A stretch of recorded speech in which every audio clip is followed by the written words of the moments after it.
Guys, ఇప్పుడు నేను ఈ వీడియో త్రూ ఎవరి పర్సనల్ విషయాలు బయట పెట్టట్లేదు. అందుకే ఈ మొత్తం కాంటెక్స్ట్లో నేను ఆ పర్టికులర్ పర్సన్ యొక్క డీటెయిల్స్ ఇవ్వట్లేదు.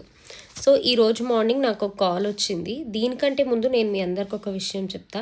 మీ పిల్లలకి మీరు ఏదైనా కాస్ట్లీ గ్యాడ్జెట్ కొనిస్తున్నప్పుడు వాళ్ళు దాంతో ఏం చేస్తున్నారు, ఎక్కడికి వెళ్తున్నారు, ఏంటి, ఇవన్నీ కూడా తెలుసుకోండి. ఇన్స్టాగ్రామ్ అందరినీ ఎలా చేసిందంటే, మనం చాలా కాస్ట్లీ, మనం ఇలానే కనిపించాలి, ఇంత హై రేంజ్లో కనిపించాలి అని ఇలా చేసేసింది. సో ప్రతినీ లగ్జరీగా చూపించడం అనేది అలవాటు చేసింది. సో మనం అంతా కూడా, మనకు కూడా అనిపిస్తుంది కదా లైఫ్లో డెవలప్ అవుతూ ఉండాలని.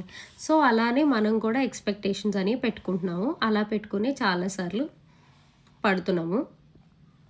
ఇప్పుడు నేను అనేది ఏంటంటే, నాకు మార్నింగ్ ఒక అమ్మాయి కాల్ చేసి ఆ మేడం అడిగే విషయం ఏంటంటే, తను మన పేజ్లో ఒక ప్రోడక్ట్ చూశారు. గోల్డ్ షీట్లో 1.5 చేంజ్ ఎంతో ఉండే ప్రోడక్ట్ వర్తది. సో సేమ్ పీస్ని గోల్డ్లో కన్వర్ట్ చేసి ఇవ్వమన్నారు. ఆల్మోస్ట్ దగ్గర 5 lakhs దాటి వెళ్తుంది. సో ఇప్పుడు విషయం ఏమిటంటే, ఆ ప్రోడక్ట్ని నాకు చేసేయటంలో ప్రాబ్లం లేదు.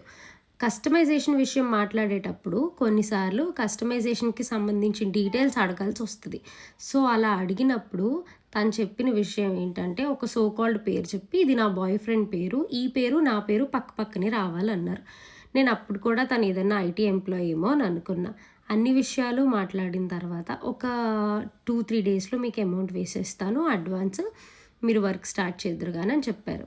సరే అండి అన్న. తను చెప్పిన విషయం ఏంటంటే, నేను క్రెడ్లో ఈ క్రెడిట్ యాప్స్ ఉంటాయి కదా ఆన్లైన్లో, అందులో లోన్ పెట్టాను. సో వచ్చేస్తుంది, వచ్చిన తర్వాత మీకు ఇచ్చేస్తాను అన్న. ఓ మీరు జాబ్ ఏం చేయట్లేదా అని అప్పుడు అడిగితే తను డిగ్రీ ఫస్ట్ ఇయర్. సో వాళ్ళ బాయ్ ఫ్రెండ్ కోసం ఇది గిఫ్ట్ ఇవ్వడం కోసం ఇప్పుడు అయితే ఈ ప్రోడక్ట్ని పర్చేస్ చేస్తున్నారు. సో నేను తనకి చెప్పా, డైరెక్ట్గా కాకుండా ఫస్ట్ అడిగా, మీ పేరెంట్స్ ఏం చేస్తారు ఏంటి అంటే, వాళ్ళ ఫాదర్ డైలీ వేజెస్కి వెళ్తారంట, వాళ్ళ mother house wife, she is not educated. So మరి ఇప్పుడు ఎందుకు ఇంత కాస్ట్లీ గిఫ్ట్ అబ్బాయికి ఇస్తున్నావంటే, తను చెప్పిన ఆన్సర్ చెప్తే నా మతి పోయింది. ఇలాంటివన్నీ ఇస్తేనే అబ్బాయిలు మనతో కలిసి ఉంటారు, లేకపోతే నా దగ్గర ఏం లేదు అనుకుని వెళ్ళిపోతారు అని తను ఒక రీజన్ చెప్పింది. I don't know she enough matured of taking this kind of decisions. కానీ ఇలా గిఫ్టులు ఇచ్చి మీరు ఉంచుకుంటే, మీరు గిఫ్ట్లు ఇచ్చినంత కాలమే ఆ అబ్బాయిలు మీతో ఉంటారు. తర్వాత మీకు గిఫ్ట్ రాదు, మీ లైఫ్ మీకు వెనక్కి రాదు. సో ఫస్ట్ ఈ కైండ్ ఆఫ్ ట్రీట్మెంట్ అబ్బాయిల్ని చేయటం మీరు మానేసిన రోజున వాళ్ళు మీతో మీరు కావాలనుకుంటే ఖచ్చితంగా ఉంటారు. నెక్స్ట్ పాయింట్, పిల్లలకి ఫోన్లు గ్యాడ్జెట్లు కొనిచ్చిన తర్వాత మీరు చూసుకోవాలి, అది మీ రెస్పాన్సిబిలిటీ. వాళ్ళు ఏం చేస్తున్నారు, ఎక్కడికి వెళ్తున్నారు అనేసి అని చెప్పి. ఎవరైనా ఏదన్నా మన పిల్లల కోసం ఎప్పుడన్నా చెప్పినప్పుడు, మా పిల్లల కోసం మాకు తెలుసు, మీరేం చెప్పకండి అని ఇమీడియట్గా చెప్పకండి. వాళ్ళ దగ్గర విని ఊరుకుని అట్లీస్ట్ వారు ఏం చేస్తున్నారోనన్నా తెలుసుకోండి. బికాజ్ మీరు ఫస్ట్లో కనిపెట్టుకుని ఉండలేని ఏ విషయము కూడా రేపు మీ ప్రాణాల మీదకో వాళ్ళ ప్రాణాల మీదకో వచ్చినప్పుడు మీరేం చేయలేరు. ఒకవేళ ఈ అమ్మాయికి రేపు జాబ్ రాక ఈ అప్పులన్నీ కట్టలేక ఏదైనా చేసుకుంటే మీరు ఏం చేస్తారు? ఇలా చాలామందే చేస్తున్నారు. తినొక్కదాని గురించి నేను చెప్పట్లేదు.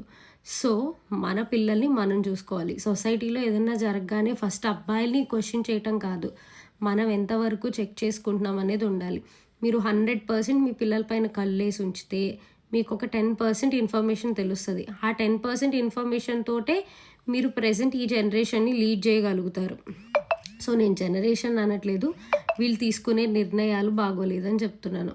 ఫైనలీ నువ్వు అమ్మాయికి ప్రోడక్ట్ అమ్మావా లేదా అంటే, నేను అమ్మాయికి ఆ ప్రోడక్ట్ అమ్మలేదు, అమ్మను కూడా.